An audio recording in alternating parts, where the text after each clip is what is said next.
दोस्तों, स्वागत है आपका मेरे चैनल पर। तो हमारी हॉरर सीरीज़ की दूसरी कहानी लेकर मैं आई हूँ, जो है खौफनाक जंगल। तो बने रहिए मेरे साथ। हॉरर कहानी मेरी जवानी। तो कहानी शुरू होती है। चौथे सेमेस्टर की परीक्षा ख़त्म हो चुकी थी। परीक्षा के बाद हल्के फुल्के माहौल में कुछ बच्चे अपने घरों को जाना चाहते थे। कुछ ने क्रिएटिविटी करने का मन बनाया था। बेंगलोर के एक इंजीनियरिंग कॉलेज में हॉस्टल में कुछ लड़कियों ने ऊटी जाने का कार्यक्रम बनाया। इसके लिए उन्होंने सोचा कि लड़कों से भी बात की जाए। अगले दिन कैफेटेरिया में बैठे हुए लड़कियों ने वहाँ आए लड़कों से अपने मन की बात कही। प्रिया, नीतू, शीला और रत्ना के साथ दो लड़के सुदीप और रोहन चलने के लिए तैयार हो गए। बेंगलोर से ऊटी का रास्ता 5 घंटे का था। वहाँ जाने के लिए सबने बस का रास्ता चुना। निश्चित दिन सभी मित्र सवेरे निकल पड़े। ऊटी आने का अपना ही आनंद था। हिल स्टेशन होने की वजह से पर्यटकों का अच्छा मेला लगता था। बस पूरी तरह से भरी हुई थी। सुबह 4 बजे से यात्रा आरंभ हुई। वहाँ रहने की प्लानिंग 3 दिनों की थी, तो होटल में कमरे बुक कर लिए गए थे। उसी हिसाब से कपड़े वगैरह भी ले लिए गए थे। बस चल पड़ी। अभी सुबह का अंधेरा छाया हुआ था। बस मैसूर रोड से होती हुई आगे बढ़ी। ऊटी जिसे उद्गम मंडल भी कहा जाता है और पहाड़ों की रानी भी। नीलगिरी पर्वतमाला से घिरा यह क्षेत्र अपनी खूबसूरती के साथ जंगलों के लिए भी जाना जाता है। बस पूरी गति से आगे बढ़ते चली गई। बाद में पहाड़ी रास्तों पर कई मोड़ थे, तो बस धीरे धीरे चलने लगी थी। घाटी के घुमावदार रास्तों से होती हुई बस अपने गंतव्य पर पहुंच चुकी थी। वहां से सभी मित्र होटल चले गए। क्योंकि रास्ता घुमावदार था, तो नीतू और शीला को यह सहन नहीं हो पाया। उनके सिर घूम रहे थे। दोस्तों ने उन दिनों बाहर निकलने का कार्यक्रम स्थगित कर दिया। शाम को आसपास के मनोरम बोटैनिक गार्डन घूमने आए। अगले दिन सुबह सभी निकल पड़े कुन्नूर की ओर। जंगल में जाने की उन लोगों की लालसा प्रबल थी, किंतु किसी भी स्थान से शाम के 5 बजे से पहले बाहर आ जाना होता था, क्योंकि खतरनाक जंगली जानवर कभी भी गांव की ओर अपना रुख कर लेते थे। सवेरे ही उधर जाना था ताकि समय से सब निकल पाए। सभी ने अपने बैग पीठ पर रख लिए थे। पाइन फॉरेस्ट में ऊंचे ऊंचे वृक्षों से के बीच सबने समय बिताया। सभी अपनी मर्जी से इधर उधर घूम रहे थे। बंदरों से बचना भी ज़रूरी था, इसलिए सबने अपना मोबाइल कसकर पकड़ा हुआ था। कब किसके मोबाइल पर ये बंदर झपट्टा मार ले, उन्हें कहना मुश्किल था। नीतू और शीला जंगल में अंदर तक पहुंच चुकी थी। अचानक मौसम खराब हो गया। बादल गरजने लगे, अंधेरा छाने लगा और जोर से बिजली कड़क उठी। नीतू और शीला ने घबराकर एक दूसरे को पकड़ लिया। अगले ही पल मूसलाधार बारिश होने लगी। जंगल में दूर तक निकल जाने की वजह से उन्हें बाहर निकलने का रास्ता नहीं दिखाई दे रहा था। बारिश के लिए वे तो तैयार ही नहीं थे, तो छतरी या रेनकोट जैसा कुछ था भी नहीं उनके पास। घबराकर वे एक पेड़ के नीचे खड़ी होकर थर थर कांप रही थी। घबराहट में दोस्तों को आवाज़ देती, लेकिन तेज बारिश की वजह से आवाज़ भी दबकर रह जाती।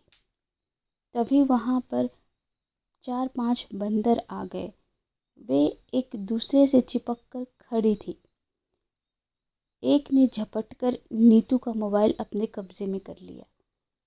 शीला का मोबाइल बैग में था, इसलिए बच गया, किंतु वह उसे निकाल नहीं सकती थी। बंदरों ने बस्ता खींचने का भी प्रयास किया। बस्ते के बाहर वाली जिप में बिस्किट था, वही बंदरों के हाथ लग गया। उसे लेकर वे खी करते हुए भाग गए। बारिश थमने का नाम नहीं ले रही थी। अचानक सरसराहट की आवाज़ हुई। पेड़ के ऊपर से एक मोटा अजगर लटक कर फुफकार रहा था। दोनों सहेलियों की चीख निकल गई। नीतू ने फुसफुसा कर कहा कि उन दोनों को बिल्कुल नहीं हिलना चाहिए, नहीं तो अजगर को पता चल जाएगा और वह लपेटे में ले लेगा। सिर्फ 1 मीटर की दूरी पर लटके अजगर को अपना कोई शिकार दिख गया था। वह पेड़ से नीचे उतरकर दूसरी दिशा की तरफ बढ़ गया। तब शीला और नीतू की जान में जान आई। बारिश हो ही रही थी। घबराहट में नीतू रोने लगी तो शीला ने पीठ थपथपाकर ढांढस बंधाया। वह बहुत डरी हुई थी, किंतु खुद पर काबू रखकर चुप थी। जंगल में दूर तक निकल इस तरह से खतरनाक साबित हुआ, यह उन्होंने कभी भी नहीं सोचा था। शीला को मोबाइल का ध्यान आया। उसने मोबाइल बाहर निकाला, जिससे अपने दोस्तों को सूचना दे सके कि वे दोनों कहाँ हैं। लेकिन तेज आंधी और पानी के कारण नेटवर्क नहीं दिख रहा था। अब वे दोनों ने निश्चय किया कि एक जगह पर खड़े रहने से अच्छा है कि वे आगे बढ़कर बाहर निकलने का रास्ता ढूंढें। शीला ने अपना स्टोल निचोड़कर हाथ और पैर पोंछे और नीतू को भी उसने ऐसा करने को कहा।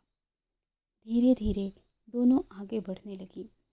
कुछ ही दूरी पर हाथियों का झुंड दिखाई दे रहा था। उन लोगों ने सुन रखा था कि जंगली हाथी बड़े खतरनाक होते हैं, सूंड में उठाकर पटक देते हैं। शीला, अब क्या होगा, कहती हुई नीतू की सिसकी निकल गई। देख, हम लोग पेड़ से सटकर खड़े हो जाते हैं, हाथियों की नज़र नहीं पड़ेगी और हम लोग बच जाएंगे। तभी हाथियों का झुंड चिंगार उठा। मौसम की खुशी थी या किसी शिकारी को देख लेने का भय, यह समझ नहीं आया। सभी हाथी चिंघाड़ रहे थे, शायद अपने साथियों को आगाह कर रहे थे। देख नीतू, अवश्य ही हमारे आसपास कोई शेर या बाघ है। अब हमें बहुत सावधान रहना होगा। शीला, बाघ हमें खा जाएगा। हम कहाँ आकर फंस गए हैं। चुप करो, अब जो होगा वो देखा जाएगा। संकट में हिम्मत रखने में ही भलाई है। वह पेड़ के तने से सटकर खड़ी थी। हाथियों का झुंड किसी अन्य दिशा में बढ़ चला था, पर वह जंगल था न। एकाएक पेड़ से मोटी जंगली बिल्ली नीचे कूदी। उसकी हरी हरी आंखें चमक रही थी। वह एकटक दोनों को देखती हुई गुर्रा रही थी। दोनों सहेलियां अपनी आंखें उसकी आंखों में डालकर चुपचाप खड़ी थी। अभी उसे देख ही रही थी कि अचानक कुछ आकर नीतू के गाल से आकर चिपक गया। शीला, मेरे गाल पर, कहकर नीतू चीख पड़ी। उसके चीखते ही वह बिल्ली भाग गई। अंधेरे में कुछ भी दिखाई नहीं दे रहा था। डरते डरते शीला ने नीतू के चेहरे पे हाथ फिराया। शायद चमगादड़ था। डरकर शीला ने अपना हाथ हटा लिया। ओह नीतू, ये वैम्पायर बैट तो नहीं, कहते हुए शीला की आवाज़ कांप गई। वैम्पायर बैट पर देखी गई कई मूवीज़ उन्हें याद आने लगी थी। नहीं, यह बैट भारत में नहीं होता, कहती हुई वह धीरे से उसे हटाने का प्रयास करने लगी। हटाने से वह उड़ गया। तभी जोर से बिजली कड़की। उस क्षण भर के प्रकाश में दोनों ने देखा कि पेड़ों पर उल्टे लटके हुए चमगादड़ों का पूरा समूह ही था। डरावनी आंखों वाले उल्लू भी वहां पर थे। नीतू, अब आगे बढ़, नहीं तो यह हमें काट सकते हैं। दोनों ने हिम्मत से आगे कदम बढ़ाया। शायद रात का समय आ गया था। आधे चांद की हल्की रोशनी आ चुकी थी। कहीं कहीं चमकते हुए जुगनुओं का समूह बहुत ही अच्छा लग रहा था, किंतु यह सब निहारने की हिम्मत किसमें बची थी। उन्हें भूख भी लग रही थी। शीला ने धीरे से बैग खोला। बाहर की जिप से तो बंदरों ने बिस्किट का पैकेट निकाल ही लिया था। अंदर भी एक अधखुला पैकेट था। दोनों ने दो दो बिस्किट खा लिया। पानी पीकर अब वे आगे बढ़ने लगी। हल्की रोशनी में उन्हें कुछ दूर जाने पर पहाड़ों के बीच एक गुफा दिखी। शीला, चल हम लोग गुफा के अंदर चलते हैं, कम से कम जंगली जानवरों से तो बच जाएंगे। हाँ, कहते हुए शीला उस ओर बढ़ने लगी। गुफा के द्वार पर कुछ अजीब सी दुर्गंध थी। शायद शराब जैसा कुछ महक रहा था। उन्हें डर लगा कि अंदर किसी और मुसीबत में न फंस जाएं। दोनों ने वापस लौटने का मन बनाया और इशारों से बातें कहीं। वे उल्टे कदमों से वापस मुड़ी। तब तक मोबाइल बज गया। बारिश रुकने की वजह से शायद नेटवर्क आ गया था। जब तक शीला मोबाइल निकालती और देखती तब तक वहाँ आदमियों का झुंड इकट्ठा हो गया। आवाज़ सुनकर सब बाहर निकल आए। कबीलाई कपड़ों में वे झुंड उनके चारों तरफ इकट्ठा हो गए। 8 या 10 लोग रहे होंगे। उन लोगों ने रंग बिरंगे स्कर्ट पहन रखे थे। कमर में कौड़ियाँ और रंग बिरंगे मोतियों से गुथी हुई एक डोरी बंधी हुई थी। सबने तरह तरह के पंखों से बना मुकुट पहना हुआ था। हाथों में सफ़ेद चूड़े पहन रखे थे जो कि हाथी दांती का बना प्रतीत हो रहा था। गले में बड़े बड़े मनके की बनी मालाएं थी। चेहरे पर लाल रंग हरे रंग की लाइनें खींची हुई थी। कुछ ने काली लाइन में बिल्ली मूंछों की तरह रेखाएं खींच रखी थी। हाथ में हंसियां जैसे धारदार अस्त्र थे।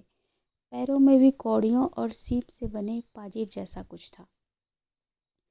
वे उन लोगों से पूछ रहे थे किंतु उनकी भाषा दोनों को समझ में नहीं आ रही थी। ऐसा लग रहा था मानो वे उनसे पूछना चाह रहे थे। तभी फिर से मोबाइल बज उठा। उस झुंड ने से एक ने शीला के हाथ से मोबाइल ले लिया और दूर फेंक दिया। शीला कुछ नहीं कर सकी। वे सब दोनों को घेर कर गुफा के अंदर ले जाने लगे। दोनों समझ गई कि यही उनकी जिंदगी की आखिरी रात थी। एक दूसरे को कातर निगाहों से देखती हुई दोनों अंदर घुसी। चारों ओर चषक जैसे बर्तन लुढ़के पड़े थे। शायद थोड़ी देर पहले शराब पी गई थी, क्योंकि अंदर वह दुर्गंध प्रबल हो गई थी जो गुफा के बाहर के द्वार पर थी। एक बड़ा पोस्टर नुमा कुछ टंगा था जिसमें एक डरावनी आकृति बनी हुई थी। उस आकृति में जो चेहरा था उसे में बड़े बड़े दांत थे। उससे खून टपक रहा था। उसकी आंखें कोड़ियों की तरह उभरी हुई थी। हाथ की जगह चमगादड़ जैसे पंख थे। पैर हाथियों की तरह मोटे मोटे थे। आकृति इतनी भयानक थी कि दोनों की चीख निकल गई। चीख निकलते ही एक ने नीतू को गर्दन पर हंसिया टिका दिया। अब तक दो लोगों ने मिलकर उनके हाथ एवं पांव रस्सियों से बांध दिए और कोने में बिठा दिया। उनकी आंखों से आंसू बहने लगे। बस एक दूसरे को देखकर वे रोए जा रही थी। तभी एक ने नीतू को कंधे पर उठाया और बाहर लेकर जाने लगे। उसके पीछे पीछे सभी निकल गए। सिर्फ एक लड़की शीला की निगरानी में अंदर रही। शीला परेशान हो गई कि वे लोग पता नहीं नीतू के साथ क्या करने वाले थे। उसने सुना था कि कबीले वाले अपने इष्ट के सामने इंसानों की बलि चढ़ाते हैं। हे भगवान, कहीं नीतू को नहीं नहीं, वह चीख पड़ी। उसके चीखते ही उस लड़की ने शीला को गर्दन पर फिर से हंसिया टिका दिया। शीला डर के मारे चुप हो गई। उसकी घिघी बंध गई। प्लीज़ मेरी सहेली को छोड़ दो, मैं तुम्हारे आगे हाथ जोड़ती हूँ। शीला घिघिया उठी। हालांकि वह समझ रही थी कि उसकी भाषा उस लड़की को समझ में नहीं आएगी, पर आशा के विपरीत वह मुस्कुरा उठी। उससे शीला को शंका हुई कि वह उसकी बातों समझ चुकी थी। अब वह चुपचाप बैठकर देखने लगी कि आगे क्या होता है। अचानक मोबाइल की घंटी बजी।